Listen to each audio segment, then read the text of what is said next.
మీకు గుర్తుందా? ఒక 10-15 ఏళ్ల క్రితం ఉప్పుని సెపరేట్‌గా తోపుడు బండి మీద పెట్టుకొని, ఒక బస్తాలో పోసుకొని సముద్రపు ఉప్పుని అమ్మటానికి వచ్చేవాడు. అయితే అలాంటి ఆ సముద్రపు ఉప్పుని తర్వాత బ్యాన్ చేశారు. ఎందుకంటే థైరాయిడ్ సమస్యలొస్తాయన్న ఉద్దేశ్యంతో. అయోడైజ్డ్ సాల్ట్ అమ్మటం మొదలుపెట్టారు. విచిత్రంగా ఆ తర్వాత ఈ థైరాయిడ్ సమస్యలు పెరిగాయి గానీ తగ్గలేదు. అయితే మీరు తెలుసుకోవాల్సిందేంటంటే, అసలు ఈ థైరాయిడ్ సమస్య అంటే ఏమిటి? ఈ థైరాయిడ్ సమస్యలు తగ్గించేటువంటి ఆహారం ఏమిటి? అలాగే 2 పదాలు వింటూ ఉంటారు. Hypothyroidism, hyperthyroidism. హైపోథైరాయిడిజంలో యూజ్‌ఫుల్‌గా ఉండేటువంటి ఆహారం ఏమిటి? హైపర్ థైరాయిడిజంలో ఉపయోగపడేటువంటి ఆహారం ఏమిటి? ఇది ఈ వీడియోలో మనం స్పష్టంగా తెలుసుకోబోతున్నాం.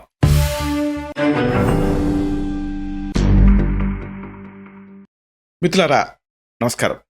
నేను మీ డాక్టర్ చిరుమామిళ్ళ మురళీ మనోహర్. ఈ వీడియోలో మనం తెలుసుకోబోయేది చాలా ముఖ్యమైనది. థైరాయిడ్ సమస్యలను తగ్గించేటటువంటి ఆహారం. దీని గురించి సమగ్రంగా తెలుసుకుందాం. చెప్పుకున్నాం కదా, 2 రకాల కండిషన్స్ ఉంటాయని, హైపోథైరాయిడిజం, హైపర్ థైరాయిడిజం. ముందు హైపోథైరాయిడిజంలో యూస్‌ఫుల్‌గా ఉండేటువంటి ఆహారం తెలుసుకుందాం.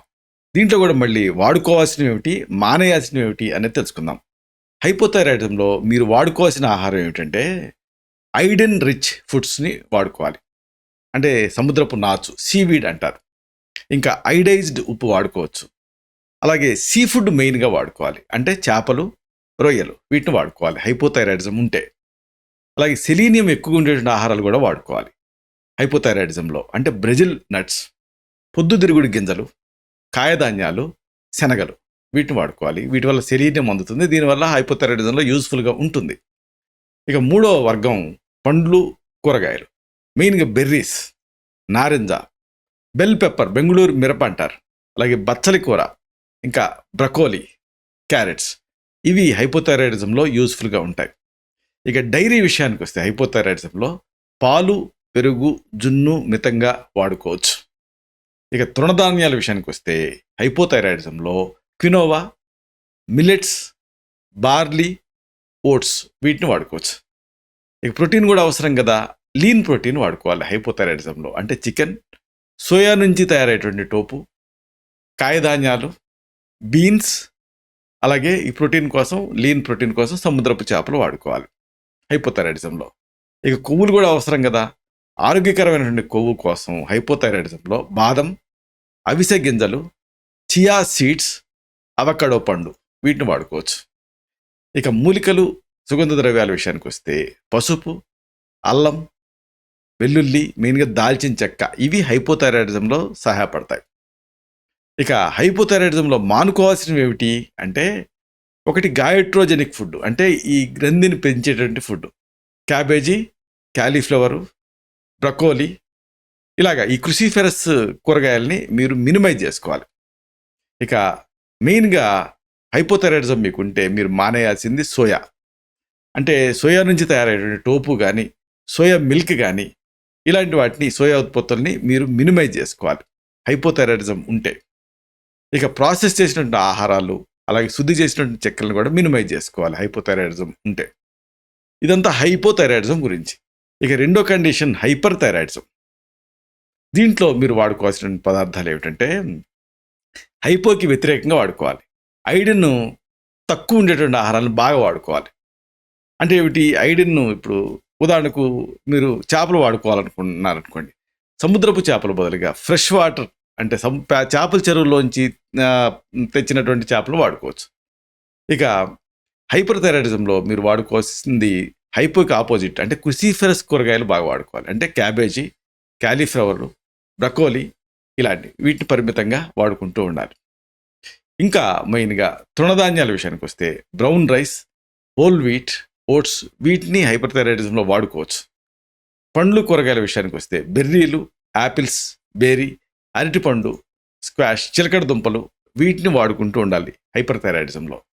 ఇక ప్రోటీన్ విషయానికి వస్తే లీన్ ప్రోటీన్ విషయానికి హైపర్ థైరాయిడిజంలో చికెను, చేపల చెరువుల్లో ఉండేటువంటి చేపలు వీటిని మీరు వాడుకోవచ్చు. సీ ఫుడ్ని నివారించాలి హైపర్ థైరాయిడిజం ఉంటే. ఇక ఆరోగ్యకరమైనటువంటి కొవ్వుల విషయానికి వస్తే ఆలివ్ నూనె వాడుకోవచ్చు, అవకాడో వాడుకోవచ్చు, అలాగే గింజలు వాడుకోవచ్చు హైపర్ థైరాయిడిజంలో. మూలికలు, సుగంధ ద్రవ్యాల విషయానికి వస్తే పసుపు, అల్లం, వెల్లుల్లి, మెయిన్గా తులసి వాడుకోవచ్చు హైపర్ థైరాయిడిజంలో. హైపర్ థైరాయిడిజంలో మరి మానుకోవాల్సినవి ఏమిటి అంటే, ఐరన్ ఎక్కువ ఉండేటువంటి ఆహారాలు. అంటే seaweed, iodised salt, seafood మానేయాలి. అలాగే మెయిన్గా సోయా ఉత్పత్తుల్ని అంటే టోపు, సోయా పాలు ఇలాంటి పాల ఉత్పత్తుల్ని మానేయాలి. కెఫీన్ ఉండేటటువంటి వాటిని పరిమితం చేసుకోవాలి ఎప్పుడు మీకు హైపర్ థైరాయిడిజం ఉంటే. ప్రాసెస్ చేసినట్టు ఆహారాలు, శుద్ధి చేసినటువంటి చక్కెరలు కూడా పరిమితం చేసుకోవాలి. ఇక ఇక్కడ మెయిన్గా అసలు ఈ ఆహారం ఎందుకు కీలకమైన పాత్ర పోషిస్తుందో మీరు తెలుసుకోవాలి. మీ శరీరంలో ముఖ్యమైనటువంటి విధులను నిర్వహించడానికి అవసరమైన హార్మోన్లని ఈ థైరాయిడ్ అనేది విడుదల చేస్తుంది. మీ థైరాయిడ్ సరిగ్గా పనిచేయలేదనుకోండి, శరీరం పైన దాని ప్రభావం పడుతుంది. థైరాయిడ్ గ్రంథి అంటే T4, T3 అని రెండింటిని తయారు చేస్తుంది. అంటే ట్రై ఐడోథైరాక్సిన్ అనే దాన్ని, T4 అనే దాన్ని విడుదల చేస్తుంది. ఇవి శరీరంలో కొవ్వులు, కార్బోహైడ్రేట్ స్థాయిని అదుపు చేస్తూ ఉంటాయి. శరీర ఉష్ణోగ్రతని, ప్రోటీన్ ఉత్పత్తిని నియంత్రిస్తూ ఉంటాయి. హార్ట్ రేట్ని ప్రభావితం చేస్తూ ఉంటాయి. అయితే అసలైన విషయం ఏంటంటే ఈ థైరాయిడ్ సమస్యలకు ప్రధాన కారణం ఏమిటి అనేది తెలుసుకోవాలి మీరు. ఐడిన్ లోపం వల్ల ఈ థైరాయిడ్ సమస్యలు అనేవి వస్తూ ఉంటాయి. అప్పుడప్పుడు గర్భధారణలో కూడా ఈ థైరాయిడ్ సమస్యలు ఎక్కువ అవుతూ ఉంటాయి హార్మోన్ డిస్టర్బెన్స్ వల్ల. మీ శరీరం థైరాయిడ్ హార్మోన్ని ఎక్కువగా ఉత్పత్తి చేస్తుందనుకోండి, హైపర్ థైరాయిడిజం అంటారు.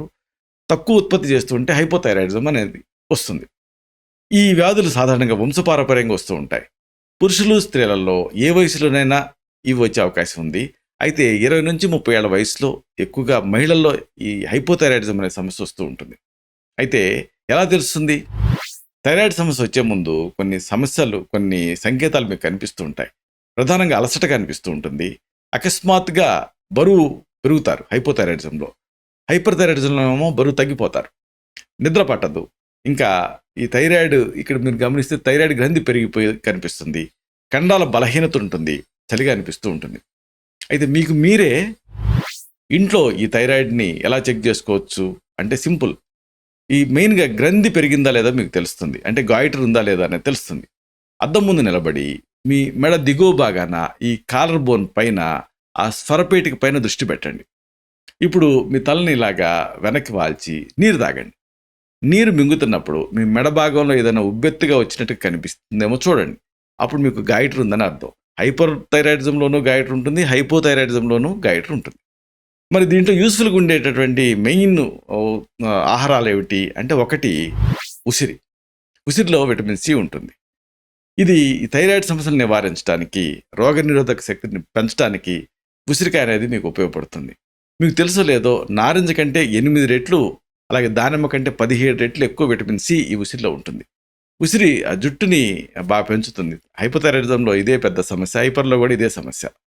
ఇక తెల్ల వెంట్రుకలు నివారించడానికి, చుండును తగ్గించడానికి కూడా ఉసిరి ఉపయోగపడుతుంది. వెంట్రుకల కుదులని స్ట్రెంథెన్ చేస్తుంది, తలకు రక్త ప్రెషర్ని పెంచుతుంది, జుట్టు ఒత్తుగా పెరగడానికి సహాయపడుతుంది. తర్వాత ఆహారం మనం చెప్పుకోవాల్సింది కొబ్బరి. ఇది కూడా అంతే, థైరాయిడ్ డిజార్డర్స్లో యూస్ఫుల్గా ఉంటుంది. మెయిన్గా పచ్చి కొబ్బరి, ఎక్స్ట్రా వర్జిన్ కోకోనట్ ఆయిల్ అంటారు. అంటే దీని నుంచి తయారైనటువంటి కొబ్బరి నూనె కూడా. ఇది థైరాయిడ్ రోగులలో ఉత్తమమైనటువంటి ఆహారం. మెయిన్గా హైపోథైరాయిడిజంలో కొబ్బరిలో మీడియం చైన్ ఫ్యాటీ యాసిడ్స్ ఉంటాయి. ఇవి అలాగే మీడియం చైన్ ట్రైగ్లిజరైడ్స్ కూడా ఉంటాయి. ఇవి ఆ జీవక్రియను మెరుగుపరచడానికి సహాయపడతాయి. ఇంకా ముఖ్యంగా మనం చెప్పుకోవాల్సింది గుమ్మడి గింజలు. గుమ్మడికాయ గింజల్లో జింక్ అనేది ఎక్కువ ఉంటుంది. ఇది శరీరంలో ఉండే ఇతర విటమిన్లు, అలాగే ఖనిజాలు ఇవన్నీ లోపలికి శోషించడానికి సహాయపడుతుంది. శరీరంలో థైరాయిడ్ హార్మోన్ సమతుల్యతని ఇది కాపాడుతుంది. తర్వాత మెయిన్గా చెప్పుకోవాల్సింది ఈ బ్రెజిల్ నట్స్. థైరాయిడ్ హార్మోన్లో ప్రధానంగా జరిగేది ఏంటంటే జీవక్రియలో మార్పు వస్తూ ఉంటుంది. అంటే శరీరానికి అవసరమైనటువంటి సూక్ష్మ పోషకం ఈ సెలీనియం అనేది. T4ని T3గా మార్చడానికి సెలీనియం అనేది అవసరం. బ్రెజిల్ నట్స్లో సహజ పోషకాలు ఎక్కువ ఉంటాయి. రోజుకి 2 లేదా 3 బ్రెజిల్ నట్స్ని తింటూ ఉంటే శక్తివంతమైన యాంటాక్సిడెంట్లు మీ శరీరానికి అందుతాయి. థైరాయిడ్కి అవసరమైనటువంటి ఖనిజాలు కూడా లభిస్తాయి. అలాగే ఇంకొక ఆసక్తికరమైన ఆహార పదార్థం పెసర్లు. పెసర్లలో మామూలుగా ప్రోటీన్స్ ఉంటాయి, యాంటాక్సిడెంట్లు పుష్కలంగా ఉంటాయి, అలాగే కార్బోహైడ్రేట్స్ కూడా ఉంటాయి పరిమితంగా. ఇంకా విటమిన్లు, ప్రోటీన్స్, మినరల్స్ కూడా ఉంటాయి. మెయిన్గా ఫైబర్ ఉంటుంది. థైరాయిడ్ సమస్య ఉన్నప్పుడు సాధారణంగా ఉండే మలబద్ధకాన్ని పెసర్లు తగ్గిస్తాయి. పెసర్లో ఐరన్ బాగుంటుంది. అంటే హైపోథైరాయిడిజంలో యూస్ఫుల్గా ఉంటుంది. సులభంగా పెసర్లు జీర్ణం అవుతాయి. అందుకే ఆయుర్వేదం లఘు ఆహారాలలో పెసర్లను చెప్పింది. కాబట్టి థైరాయిడ్ సమస్య ఉన్నప్పుడు మెయిన్గా హైపోథైరాయిడిజంలో ఇది మంచి ఆహారం. ఇంకోటి ఏమిటి అంటే కుంకుమ పువ్వు. రాత్రంతా నానబెట్టిన కుంకుమ పువ్వుని నిద్ర లేవగానే మీరు పాలతో కలిపి తీసుకుంటూ ఉంటే థైరాయిడ్ సమస్యలలో మానసిక పరిస్థితి స్టెబిలైజ్ అవుతుంది. ఇది పొత్తి కడుపు నొప్పిని తగ్గిస్తుంది. ఇంకా ఒబేసిటీని తగ్గించడానికి కూడా ఇది సహాయపడుతుంది. నిద్రపోబోయే ముందు ఒక గ్లాస్ పాలు తీసుకొని ఒక చిటికెడు కుంకుమ పువ్వు చేర్చి తీసుకుంటే చక్కటి నిద్ర కూడా వస్తుంది. కాల్షియం, ప్రోటీన్స్ శరీరానికి అందుతాయి. ఇంకా చెప్పుకోవాల్సింది అరటి, అలాగే ఉలవలు, ఇవి కూడా అంతే. అరటిపండు సహజ సిద్ధమైన ఐరన్ని కలిగి ఉంటుంది. హైపోథైరాయిడిజంలో యూస్ఫుల్ ఉంటుంది. శరీరంలో T4ని T3 కింద మార్చడానికి సహాయపడుతుంది. ఇక ఉలవలు, దీంట్లో ప్రోటీన్స్ ఉంటాయి. ఐరన్, జింక్ ఇవన్నీ పుష్కలంగా ఉంటాయి. ఇది హైపోథైరాయిడిజంలో ఉపయోగపడుతుంది. అంటే ఈ ఉలవలు ప్రధానంగా ఏం చేస్తుందంటే TSHని, థైరాయిడ్ స్టిమ్యులేటింగ్ హార్మోన్ని ఉత్పత్తి చేయడానికి, T4ని T3 కింద మార్చడానికి సహాయపడుతుంది. దీంతో థైరాయిడ్ మెరుగ్గా పనిచేస్తుంది. అసలు ఇక్కడ తినకూడని ఆహారాలు అంటే థైరాయిడ్ సమస్య ఉన్నప్పుడు సాధారణంగా అవాయిడ్ చేయాల్సినటువంటి ఆహారాలు ఏమిటి అనేది తెలుసుకోవాలి. సాల్ట్ అవాయిడ్ చేయాలి. అలాగే ఈ మిగతా పాల ఉత్పత్తులను కూడా మినిమైజ్ చేయాలి. ఇంకా గుడ్డు తాలూకు ఆ సొనల్ని, ఇలాంటి వాటిని, అలాగే వేయించిన ఆహారాలని, వీటిని మినిమైజ్ చేసుకుంటే మంచిది. ఇలాగ థైరాయిడ్ ఉన్నప్పుడు ఆ మెటబాలిజాన్ని స్టిమ్యులేట్ చేయటం అనేది చాలా ముఖ్యం. ఆహారాల ద్వారా దీన్ని మీరు సాధించవచ్చు. ఇలాంటి మరిన్ని ఇన్ఫర్మేటివ్ వీడియోస్ కోసం ఈ ఛానల్ని సబ్స్క్రైబ్ చేసుకోండి. అలాగే ఈ వీడియోలు అప్లోడ్ అవడంతోనే ఆ విషయం మీకు తెలియడం కోసం బెల్ బటన్ క్లిక్ చేయండి. అన్నిటికంటే ముఖ్యంగా ఇలాంటి అద్భుతమైన చక్కని విషయాలు ఇతరులకు ఉపయోగపడటం కోసం ఈ వీడియో తాలూకు లింక్ని మీ సర్కిల్స్తో షేర్ చేసుకోండి. అలాగే ఆ లైక్ బటన్ని క్లిక్ చేస్తే ఇది మరింత ఎక్కువ మందికి రికమెండ్ అయ్యి ఈ వీడియో తాలూకు పర్పస్ సర్వ్ అవుతుంది. శతం జీవ శరదో వర్ధమానః, శతం హేమంతాన్ శతం వసంతాన్. 100 శరత్తులు, 100 హేమంతాలు, 100 వసంతాలు వర్ధిల్లుతూ జీవించండి. Stay healthy, stay happy, be positive, keep smiling, stay safe. Love you all. Subham.